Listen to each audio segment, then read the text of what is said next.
Unhappy landings as our two biggest airports come bottom in a national survey. Just how... Hello from Becky and me. Welcome to this evening's programme. First tonight, thousands of you will be flying out on your summer holidays this week. But how stress-free will your journey be? Well, a survey out today has rated Luton as the worst airport in the country, scoring just 1 out of 10 for staff friendliness and security check-in time. Stansted didn't fare much better, coming 9th out of the 10 airports surveyed. Neil Bradford is at Luton Airport for us tonight. Neil, sounds like bad news for our airports. It's terrible news given the timing during the airport's busiest period, the summer holidays, when many of us will be jetting away abroad, given the fact that the airline industry has had a terrible year with the recession and the volcanic ash cloud. Hardly the ringing endorsement that's going to bring thousands of passengers through the terminal doors. The airlines, though, say the survey has got it wrong and that the findings are simply incorrect. Frequent flyer or charter passenger, airports test us all. We all know how stressful they can be, but new research highlights just how much we loathe them. Luton and Stansted seem particularly unpopular. Both have come bottom in a ranking of the country's airports. These were the views of passengers at Luton today.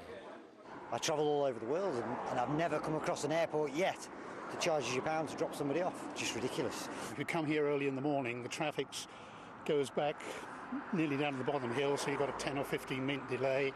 Parking up this end is awful, and it's just chaos inside. I like it. It's nice, airport. Who wants to go all the way down to Heathrow and Gatwick? Definitely not. In a survey for online travel firm airporttransfers.co.uk, passengers were asked to mark various aspects of airport life. Luton scored 16 points out of a possible 60.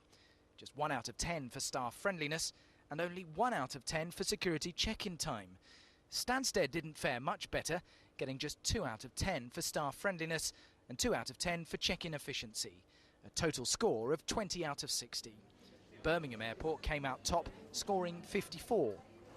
The survey questioned 492 people who had flown from Stansted over the past 10 years and 356 passengers who'd used Luton. But the airport says that's a fraction of the 10 million people who take off from here every single year.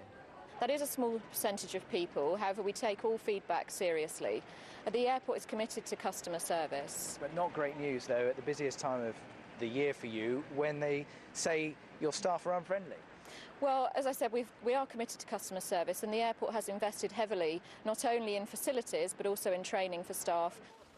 Stansted agrees. It says the survey is wholly unrepresentative of the 185 million passengers who have passed through the doors in the last 10 years. It says the survey fails to recognise improvements at the terminal and says last month 98% of passengers passed through security in less than 10 minutes. One travel writer blames Luton's poor ranking on extra charges. One of the things that's changed about passing through airports over the last few years has been huge amounts of greater hassle. It's much more of a pain to go through airports. It's even more of a pain if you're having to fiddle around in your pockets for change, for luggage trolleys, for security bags, that kind of thing. And I think it would inevitably have an effect on people's perceptions of the place. Despite the negative response in this survey, in the past decade there's been a steady increase in the number of passengers using both airports. There are no signs they're ready to vote with their feet just yet. Well, back to Neil now. Neil, the airports say they don't actually believe the reports, but it's bad PR, isn't it? Do you think that they'll take any notice or not? Well, you've seen how they're treating these findings with a great deal of scepticism, but they'd be unwise not to listen to negative feedback, no matter how small. There is a sense that travelling through airports has got more stressful over the years because of increased security measures. But here in Luton in particular, what seems particularly unpopular with passengers is the extra charging. It costs £1 now to drop somebody off at the terminal, and it costs £2 for an airport trolley. So the airport would be very unwise not to listen to what their customers are saying. Thank you, Neil. So what do you think about our airports then? Have you used Stansted or Luton recently? What was your experience? You have, haven't you? A couple of weeks ago. Right, well, let us know your views by emailing Jonathan and Becky at itv.com. There it is. And we're going to try and include some of your comments later on tonight's programme. Please remember to tell us your name and also where you're from, and get going right now so we can read out some of those before the end of the programme. Organisers of the Harwich PowerBoat Festival say they still want to stage the European and British Championships next year, despite the death of a leading racer. Ian Sterling, who's 59 and from Cornwall, died on Saturday after his boat struck a wave and flipped over. It was the first time the event's been held in Essex, and it's hoped it won't be the last. Lorna Ramsey has this report now. Marcus Johnson had come to Harwich from Finland with high hopes of gaining another European title. But today he's preparing to leave Essex after the championships ended in tragedy. Ian Sterling that had overtaken us earlier during the race. He was in front of us and arrived on the scene just to notice that his boat was flipped upside down and both crew members were in the water. Yesterday's races were cancelled and a special commemoration of 50 boats was held as a mark of respect to Mr Sterling's family. It's the first time Harwich has hosted the championships, but despite Saturday's accident, organisers are hoping to see the event return next year. Devastating the way this has happened. I mean, all our sympathies go to Ian's family. But the racing beforehand was fast, furious, as it always is with offshore powerboat racing. And the crowds had never seen anything like this before. Powerboat racing is fast and exciting, but with speeds reaching up to 70 miles an hour, it can be dangerous. This is Mr Sterling and his teammate in action in 2000.